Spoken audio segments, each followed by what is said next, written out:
अस्सलाम वालेकुम वाज welcome in our channel Desi delight.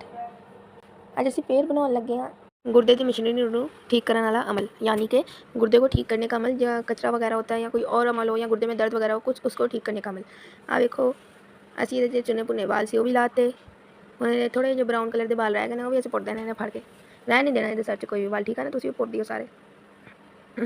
ਆ ਵੇਖੋ ਅਸੀਂ ਕਿੰਨੇ ਮਜ਼ੇ ਨਾਲ ਸਾਰੇ ਵਾਲ ਪੁੱਟ ਕੇ ਹੱਥ 'ਚ ਰੱਖ ਛੱਡੇ ਨੇ। ਇਹਨਾਂ ਦੇ ਵਾਲਾਂ ਦੀ ਤਾਂ ਰੈਸਪੀ ਬਣਨੀ ਗਾਈਜ਼, ਬੂਟੇ ਦੀ ਰੈਸਪੀ ਤੁਹਾਡੇ ਨਾਲ ਪਹਿਲੇ ਸ਼ੇਅਰ ਕਰ ਚੁੱਕੀ ਮੈਂ। ਇਹਨੂੰ ਇੱਕ ਬੋਲ ਲੈਣਾ, ਉਹ 'ਚ ਕੱਢ ਲੈਣਾ, ਸਾफ़ सुथरे वाल अलग अलग करके ਕੱਢ ਲੈਣੇ।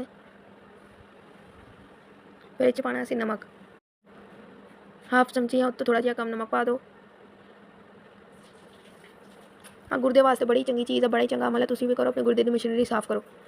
डॉक्टर ने जाके एवं खामखा फीस देनी, घर बनाओ तो मशीनरी साफ़ करो। हुण इहदे विच असीं पा छड्डी है वाइट मिर्च।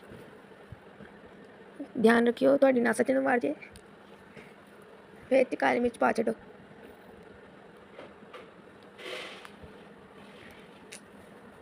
आ भी असीं चुटकी जिन्नी पाती, असीं पा छड्डी ने। इस तो बाद असीं की करना है, इत्थे असीं पानी शामिल करना है।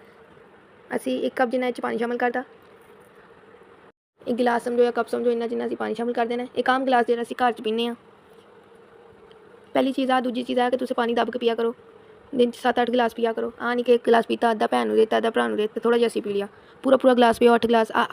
लो टू मीडियम फ्लेम पर असीं रख छड्डिया। इस तो बाद असीं करन तो बाद असीं इहनूं छान लिया, एक कप च पा लिया बॉयल करके चंगी तरह 15 मिनट बॉयल किया। इस तो बाद असीं कप च पा लिया।